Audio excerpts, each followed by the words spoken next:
Dan saya atas nama Nurhayati Siri selaku pemateri kelima. Happy watching. Di sini saya akan menjelaskan mengenai kedudukan MPR sebelum dan sesudah amandemen Undang-Undang Dasar 1945. Sebelum perubahan Undang-Undang Dasar 1945, MPR tercantum dalam Undang-Undang Dasar dan tetap MPR. Kemudian sedangkan sebelum perubahan Undang-Undang Dasar 1945, maka tidak ada lagi pengaturan tugas dan wewenang MPR yang diberlakukan dalam ketetapan MPR tersebut.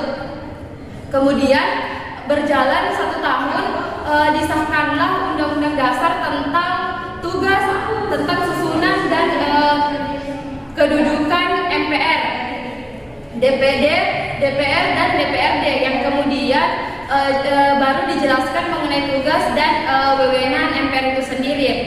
MPR merupakan lembaga tertinggi negara, justru tidak dimasukkan atau tidak ditempatkan ke dalam lembaga tertinggi, tapi merupakan lembaga negara yang kedudukannya setara dengan lembaga-lembaga negara lainnya.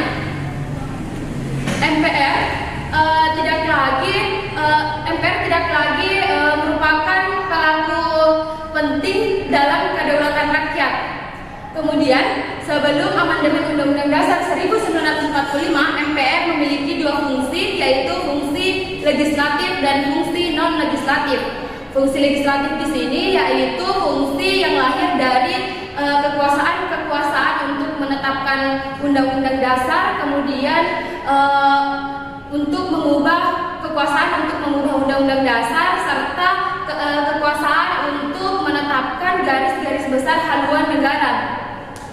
Kemudian sedangkan fungsi non-legislatif yaitu fungsi yang lahir dari kekuasaan untuk mengangkat dan memilih presiden dan wakil presiden.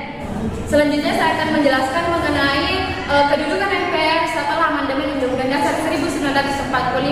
Pada periode tahun 1999 sampai 2004, kekuasaan MPR meningkat dengan adanya supremasi yang dilihatkan dari perundingan dengan tujuan untuk meminta hasil dari kinerja seluruh lembaga tinggi negara, yang kemudian MPR juga melakukan supremasi untuk meningkatkan penyelenggaraan negara dengan melakukan amandemen sebanyak 4 kali dalam kurun waktu 4 tahun secara berturut-turut.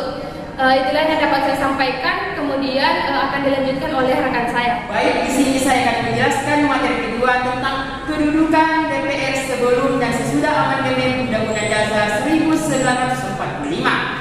Sebelum itu terdapat suatu adendum hukum yang menyatakan lex prospicit non respisit. Artinya hukum itu melihat ke depan, tidak melihat ke belakang. Tetapi di sini saya akan mencoba membawa teman-teman sekalian untuk sedikit melihat ke belakang terkait dengan sejarah perkembangan kelembagaan negara yang kedua, yaitu Dewan Perwakilan Rakyat.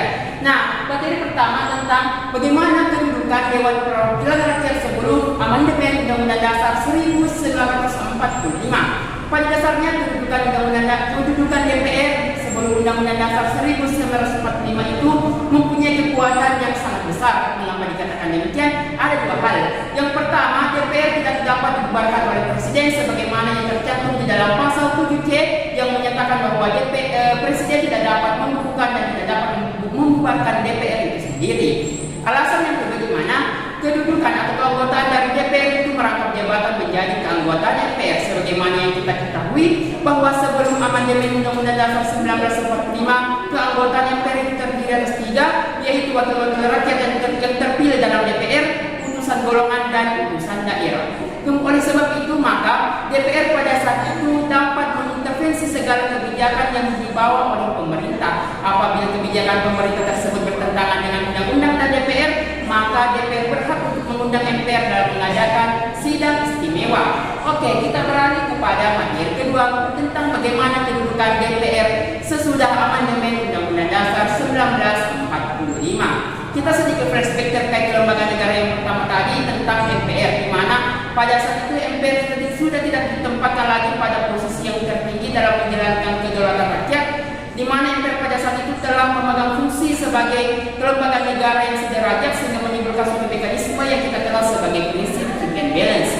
Mungkin teman-teman sekalian sudah ada yang memahami akan prinsip check and balance itu, tetapi di sini saya akan refresh sedikit terkait mengenai istilah check and balance. Istilah check and balance adalah suatu istilah yang menggambarkan adanya pengawasan dan kesederajatan antar lembaga negara dalam prinsip ketatanegaraan. Oleh sebab itu maka dinyatakan bahwa prinsip check and balance dalam konsep ketatanegaraan adalah prinsip yang menghendaki ketiga poros lembaga kekuasaan negara yang terdiri atas lembaga eksekutif, lembaga yudikatif, dan lembaga legislatif itu sederajat dan saling mengontrol satu sama lain. Oleh karena itu maka setelah amandemen Undang-Undang Dasar 1945, kedudukan dari DPR sudah mulai diperkuat dengan terbentuknya tiga fungsi, yaitu fungsi legislatif, fungsi anggaran, dan fungsi pengawasan. Oke, saya akan mencoba menjelaskan dari ketiga fungsi itu. Di mana fungsi legislasi? Fungsi legislasi dapat diartikan fungsi dalam membentuk suatu perundang-undangan, di mana DPR berhak untuk membentuk undang-undang sebagaimana yang tercantum di dalam pasal 20 ayat 1 Undang-Undang Dasar 1945. Oke, kita beralih kepada fungsi kedua. Fungsi kedua yaitu fungsi anggaran. Fungsi anggaran di sini sebagaimana yang tercantum di dalam pasal 23 ayat 2 yang menyatakan bahwa RAPBN diajukan oleh pemerintah untuk dibahas bersama dengan DPR dengan mempertimbangkan DPD. Selanjutnya pasal 23 ayat 3 yang berbunyi apabila RAPBN tidak disetujui oleh DPR maka RAPBN tahun sebelumnya diberlakukan. Oke, yang terakhir fungsi ketiga. Fungsi ketiga sini adalah fungsi pengawasan. Fungsi pengawasan sebagaimana yang tercantum di dalam pasal 20A ayat 2 yang menyatakan bahwa dalam menjalankan fungsinya DPR mempunyai tiga hak, yaitu hak angket, hak interpelasi, dan hak menyatakan pendapat. Oke, dalam materi yang dapat saya sampaikan, saya serahkan kepada pemateri selanjutnya. Di sini saya akan membahas mengenai lembaga perwakilan dalam hal ini MPR dalam hal kewenangannya, di mana MPR ini sebelum dilakukannya amandemen ia merupakan lembaga tertinggi negara yang memiliki fungsi sebagai supreme body yang tidak dapat dikontrol oleh lembaga negara lainnya. Dan berdasarkan pasal 1 ayat 2 Undang-Undang Dasar sebelum diamandemen itu sendiri, MPR ini merupakan pelaku sepenuhnya kedaulatan rakyat, walaupun kedaulatan itu masih berada di tangan rakyat. Dan tiga komponen yang ada dalam MPR itu sendiri, dalam hal ini DPR, utusan golongan, dan utusan daerah, merupakan pelaku sepenuhnya dari kedaulatan rakyat itu sendiri.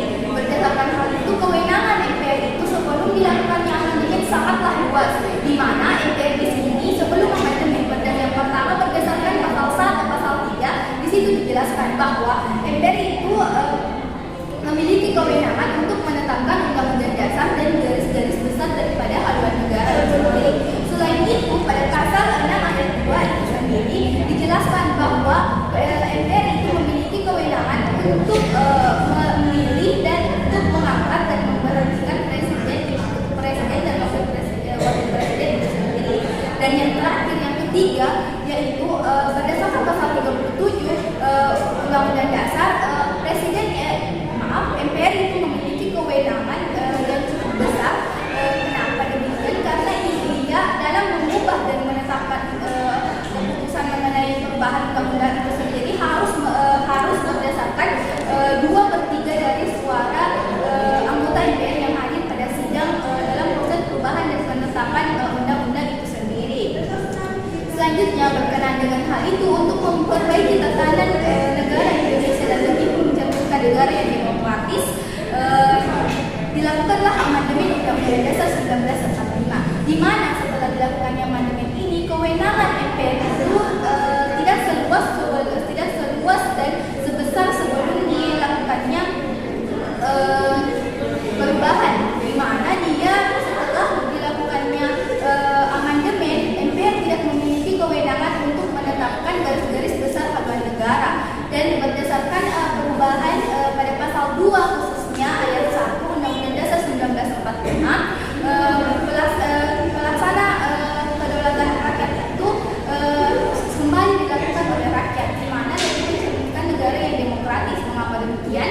Karena berdasarkan pasal 3 yang saya sebutkan tadi, yaitu yang pertama itu MPR memiliki kewenangan untuk hanya memiliki kewenangan untuk melantik presiden dan wakil presiden setelah dipilih oleh rakyat melalui proses pemilu. MPR di sini memiliki kewenangan pula untuk menetapkan dan mengubah Undang-Undang Dasar 1945 itu sendiri. Dan yang terakhir itu adalah MPR ini memiliki kewenangan untuk memberhentikan presiden sesuai dengan yang ditetapkan di dalam undang-undang itu sendiri sesuai dengan masa jabatannya. Nah, sistem ketatanegaraan setelah amandemen dan sebelum amandemen itu sangatlah memiliki perubahan yang signifikan, di mana sebelum amandemen itu sendiri mengalami sistem ketatanegaraan vertikal hierarki berubah menjadi horizontal fungsional. Cukup sekian yang dapat saya sampaikan. Terima kasih. Nah, terkait dengan fungsi dan tugas dan fungsi dari lembaga Dewan Perwakilan ini terbagi menjadi tiga. Yang pertama yakni bersama-sama pemanggilan menetapkan undang-undang, yang mana di sini diatur di dalam pasal 5 ayat 1 jungkol dan pasal 20 ayat 1 Undang-Undang Dasar 1945. Kemudian yang kedua yakni melalui undang-undang menetapkan anggaran pendapatan dan belanja negara yang dimana diatur di pasal 23 ayat 1. Kemudian yang ketiga atau yang terakhir yakni memberikan persetujuan kepada presiden atas pernyataan perang, kemudian membuat perdamaian dan juga perjanjian dengan negara lain. Nah, sedangkan fungsi dari DPR di sini yakni pengawasan atas jalannya pemerintahan negara yang dimana diatur sesuai dengan pasal 11, pasal 20 dan pasal 23 Undang-Undang Dasar 1945. Nah, dalam kedudukan dan fungsi dari DPR di sini, Subandi Al-Marsudi di sini mengemukakan bahwa MPR RI nomor 3 MPR tahun 1978 di sini mengemukakan bahwa tugas dari DPR di sini yakni untuk senantiasa mengawasi tindakan presiden itu di dalam rangka pelaksanaan haluan negara. Nah, ketika DPR di sini menganggap bahwa presiden ini telah melanggar haluan negara, maka DPR di sini dapat memberikan atau menyampaikan memorandum yang dimana di sini untuk memperingati presiden. Nah, apabila dalam waktu 3 bulan presiden di sini tidak memperhatikan memorandum tersebut, maka DPR dapat mengajukan memorandum yang kedua. Nah, dalam 1 bulan di sini memorandum yang kedua ini tidak diindahkan oleh presiden di sini, maka DPR di sini dapat mengajukan ataukah meminta kepada majelis untuk dilakukannya sidang istimewa yang dimana di sini untuk memintai pertanggungjawaban dari presiden itu sendiri. Nah, melangkah kepada lembaga Dewan Perwakilan sesudah amandemen ini, maka di sini ada fungsi legislatif yang dimana fungsinya di sini terbagi menjadi 6. Yang pertama yakni menyusun rancangan menyusun program legislasi nasional atau prolegnas. Kemudian yang kedua yakni menyusun dan membahas rancangan undang-undang atau RUU. Kemudian yang ketiga yakni menerima rancangan undang-undang yang diusulkan oleh DPD yakni terkait dengan otonomi daerah, kemudian hubungan antara pusat dan daerah, kemudian pembentukan, kemudian pemekaran dan penggabungan daerah, kemudian pengelolaan sumber daya alam dan sumber daya ekonomi lainnya, dan yang terakhir yang menang di sini yakni perimbangan pemerintahan daerah. Nah, kemudian fungsi yang keempat di sini yakni membahas rancangan undang-undang yang diajukan oleh presiden dan juga DPD. Kemudian yang fungsi yang kelima yakni menetapkan undang-undang bersama dengan presiden. Kemudian yang terakhir atau yang keenam di sini yakni menyetujui atau tidak menyetujui peraturan pemerintah pengganti undang-undang oleh atau yang diusulkan oleh presiden yang dimana untuk dijadikan undang-undang. Sekian dari saya. Baik, pada terakhir yaitu mengenai kedudukan dan wewenang urusan-urusan daerah dan DPD dalam lembaga legislatif Indonesia. Nah, baik, dapat kita lihat bahwa sebelum kita masuk ke materi lebih dalam, kita harus mengetahui apa sih itu urusan-urusan daerah. Nah, urusan-urusan daerah di sini adalah tokoh masyarakat yang dianggap mampu membawa aspirasi untuk mewakili kepentingan rakyat yang ada di wilayahnya, di mana mereka ini memiliki wawasan atau pengetahuan secara umum mengenai persoalan negara. Selanjutnya ada kedudukan dari